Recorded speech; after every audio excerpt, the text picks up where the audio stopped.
Break के बाद पुनः सभी का स्वागत है सी न्यूज़ भारत में।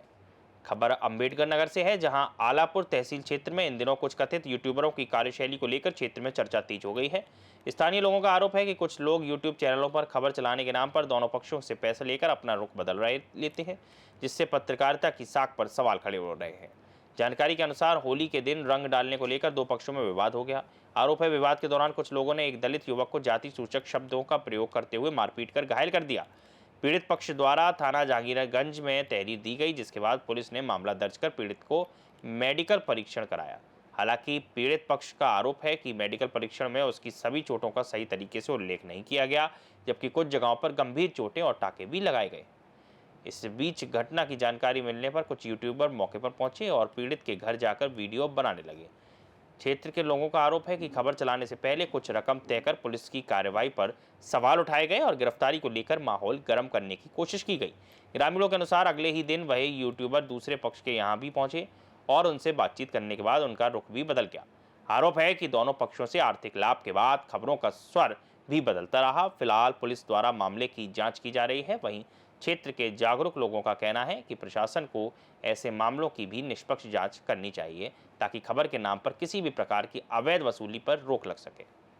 दोस्तों नमस्कार, आप पहुँचे नगर पंचायत जहांगीरगंज के थाना जहांगीरगंज अंतर्गत फतेहपुर गांव में, जहां होली के दिन एक घटना हुई थी। दलितों को मारा पीटा गया और उनका सही तरीके से FIR तक दर्ज नहीं हुआ। और कुछ मीडिया कर्मी द्वारा बताया जाता है कि आलापुर में जो है SC ST का मुकदमा फर्जी तरीके से यहाँ चलाया जा रहा है। यहाँ के दलितों का उत्पीड़न क्या है, बातें क्या है, आइए हम इन लोगों से पूछते हैं क्या है यहाँ की घटना की सच्चाई। भैया क्या नाम है आपका? हमारा नाम नरेंद्र कुमार है। क्या घटना हुई थी? घटना वही हमारे भाई से क्या हुआ था क्या नहीं हुआ था हमें नहीं पता, लेकिन मैं खेत में काम कर रहा था। खेत में पता चला तो मैं वहाँ पे भाग के गया। मैं बोला कि भाई को लेके चला आऊँ, उसके बाद मामला को दरहम बरहम कर दूँ। हमको देखते ही हमको सब लोग मारने लगे। उसके बाद मैं थाने पे गया। थाने पे हमारी FIR लिखी गई। उसके बाद हमको CSC भेजा गया। वहाँ से हमारा मेडिकल अच्छी तरीके से नहीं हुआ, हमें रेफर कर दिया गया जिले पे हमारे कुछ नहीं हुआ। हम उसके बाद वहाँ से चले आए।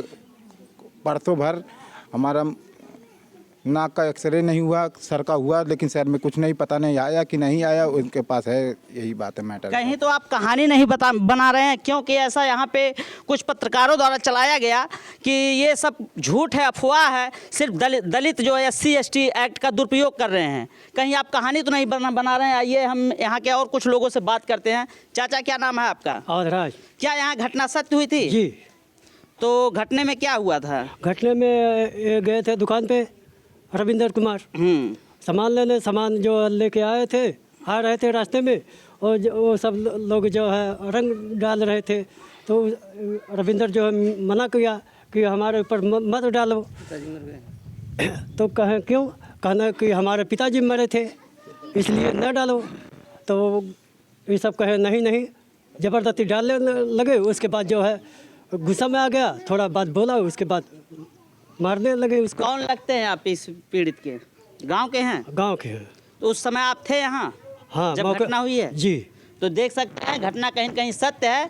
अब पत्रकारों द्वारा जो ये अफवाह चलाया जा रहा है, पीछे विगत कुछ दिनों से ये चर्चा है कि आलापुर में जो है SC ST फर्जी तरीके से लिखा जा रहा है, लेकिन सच्चाई तो ये है कि आलापुर में दलित परेशान है, हैरान है, उसको न्याय भी नहीं मिल पा रहा है, वो दर दर की ठोकरें खा रहा है। और कुछ तथाकथित दलाल पत्रकारों द्वारा कभी 500 रुपये इधर से मिलता है तो इधर की खबरें चलाते हैं, 1000 उधर से मिल गया उधर की खबरें चलाते हैं। और हम लोग जहाँ जाते हैं ये सुनने को मिलता है कि भैया ऐसा है कि कहीं आप भी तो दलाल पत्रकारों में से नहीं हैं। कहीं न कहीं पत्रकारिता जगत के लिए बहुत ही शर्मनाक बात है जो जनता के बीच हम लोगों को सुनने को मिलता है। आइए और लोगों से बात करते हैं। भैया क्या नाम है आपका? रविंदर कुमार। क्या घटना हुई थी? घटना ये हुई थी कि हम गए थे दुकान पे सामान लेने। त्यौहार का दिन था, 4 तारीख होली का दिन था। और उसके बाद वहाँ से लौट रहे थे। हमारे साथ में ये लक्ष्मण भी भाई है। ठीक है, और इसका भी ऊपर कीचड़ फेंके थे, ठीक है, और मेरा तो बटन भी तोड़ दिए थे, वो साइड भी अभी होगा, ठीक है, बटन भी तोड़ दिया और ज़बरदस्ती कलर डाल लेते। मैंने मना किया, उसके बाद नहीं माने, मैं थोड़ा सा शब्द बोला, उस पर वो लोग एकजुट होकर मार दिए। कम से कम 12-15 लोग थे। तो आप प्रशासन से क्या चाहेंगे? प्रशासन से हम यही कहेंगे कि देखो, आप संविधानिक कुर्सी पे बैठे हो, आप ईमानदारी से काम करो, ठीक है, संविधान के दायरे में रह के, और हमें न्याय चाहिए। अगर न्याय नहीं मिलेगा तो हम कहाँ जाएंगे भाई? तो क्या सीओ आलापुर विवेचना के लिए यहाँ आए थे कि नहीं आए थे? मुकदमा चूंकि लगभग हमारे हिसाब से 10 दिन हो गया। सीओ साहब के ही माध्यम से ये जो विपक्ष में जो मुकदमा लिखा गया है, हमें लगता है उनके माध्यम से ही लिखा गया है, ठीक है, ताकि हमारा मुकदमा वो करास हो जाए। और SC/ST वाली बात है, ये बाबा साहब दिए थे क्योंकि सबसे ज़्यादा उत्पीड़न जो है दलितों के ऊपर भी हो रहा था। क्या आपको पता वो लोग मुकदमा कराए कितने दिन बाद कराए हैं? वो मुकदमा 5 से 6 दिन के बाद करवाए हैं, जब उनके पास कोई ऑप्शन नहीं मिला बचने के लिए, गिरफ्तारी, ताकि गिरफ्तारी से बच जाए, तो ऑप्शन नहीं मिला, तो इसी के लिए वो पैसे वैसे या खर्चा वर्चा करके कुछ दलाल मीडिया जो है, हम नाम नहीं लेना चाहता मैं किसी का, कि उनके द्वारा ये सब षड्यंत्र बना के जो है मुकदमा वो फर्जी लादा गया है। और जो बच्चे के ऊपर लादा गया है, वो बच्चे मार करने नहीं गए थे, हमको उठा के लेके आने के लिए, क्योंकि हमें चोट लगी थी, यहाँ भी लगी थी, फिर यहाँ भी लगी थी, फिर छोटे वाले भाई को भी लगी थी। जब उन लोगों को मालूम पड़ा कि जो है इनको चोट लगी हो, तो वो लाने के लिए गए थे, वो मार करने के लिए नहीं गए थे। अगर हम जो लोग मार करने गए होते तो विपक्ष के भी लोग घायल होते कि नहीं होते? चलिए ठीक है। कहीं न कहीं ये बड़ा सवाल बनता है कि आखिर क्यों 5 दिन बाद मुकदमा कह सकते हैं हम लोग कि ये एक क्रॉस मुकदमा लिखा गया। आखिर ये बड़ा सवाल है, पुलिस के ऊपर भी है, प्रशासन के ऊपर भी है। क्या ऐसे दलितों का उत्पीड़न आलापुर में जारी रहेगा या फिर कुछ रवैया बदलेगा? ये क्या गाँव वाले जितने यहाँ भीड़ इकट्ठे हैं, क्या ये लोग झूठ बोल रहे हैं? घटने की सत्य जानकारी सीओ आलापुर को सौंपी गई है और विवेचना जारी है। नमस्कार। अम्बेडकर नगर से सी न्यूज़ भारत संवाददाता जगदीप गौतम की खास रिपोर्ट। इस खबर में फिलहाल इतना ही। देश और दुनिया की तमाम खबरों के लिए देखते रहिए सी न्यूज़ भारत।